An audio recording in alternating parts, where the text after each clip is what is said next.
Everyone, welcome to doctor లోషస్ channel. నేను మీ డాక్టర్ లోషపావని చిత్రాడ.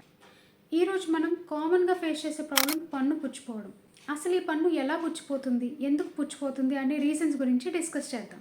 ఫస్ట్, పన్ను పుచ్చిపోవడానికి మెయిన్ రీజన్ ఏంటంటే మన పన్ను గ్రైండింగ్ సర్ఫేస్ మీద గ్రూవ్స్ అనేవి డీప్గా ఉన్నాయనుకోండి. డీప్గా ఉంటే ఏమవుతుంది, మనం తిన్న పదార్థాలన్నీ కూడా అక్కడ కూర్చుండిపోతాయి.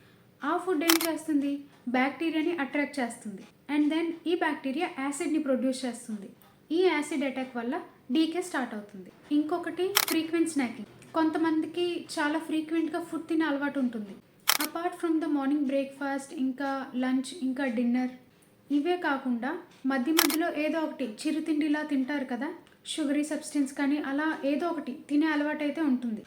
ఇది కూడా ఒక రీజన్ అని చెప్పుకోవచ్చు. అండ్ నెక్స్ట్ది టూత్ వీక్గా ఉండడం. ఈ వీక్గా ఉండడం అంటే వాటర్లో ఫ్లోరిన్ కంటెంట్ ఒకవేళ ఎక్కువగా ఉందనుకోండి, టీత్కి ఫ్లోరోసిస్ వచ్చే ఛాన్స్ ఎక్కువగా ఉంటుంది. సో ఈ ఫ్లోరోసిస్ వచ్చినప్పుడు ఏమవుతుందంటే మన టీత్ పైన ఇనామిల్ లేయర్ ఉంటుంది కదా, హార్డ్ కవరింగ్, అది వీక్ అవుతుంది. అలా వీక్ అయితే ఏమవుతుంది, పన్ను పుచ్చిపోయే ఛాన్స్ ఎక్కువగా ఉంటుంది.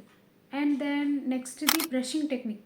మీరు ప్రాపర్ బ్రషింగ్ టెక్నిక్ ఫాలో అవ్వట్లేదు అనుకోండి, మీ పళ్ళ మీద కీ ఏరియాస్ అంటే ఎక్కడైతే బ్యాక్టీరియల్ కాన్సన్ట్రేషన్ ఎక్కువగా ఉంటుందో, ప్లాక్ అనేది ఎక్కువగా ఉంటుందో, ఆ ఏరియాస్ని మనం వదిలేస్తాం. దానివల్ల డీకే స్టార్ట్ అవుతుంది. And then brushing twice a day.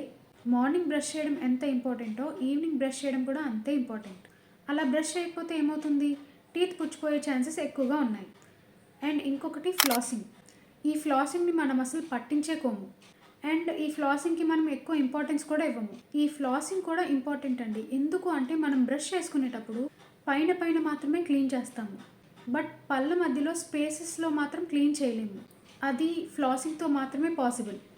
ఇవన్నీ కూడా పళ్ళు పుచ్చిపోవడానికి రీజన్స్ అండి. ఈ వీడియో మీకు ఎంతగానో ఉపయోగపడింది అనుకుంటున్నాను. ఈ వీడియో కనుక మీకు ఉపయోగపడినట్లయితే please like, share and subscribe to my channel. Thank you.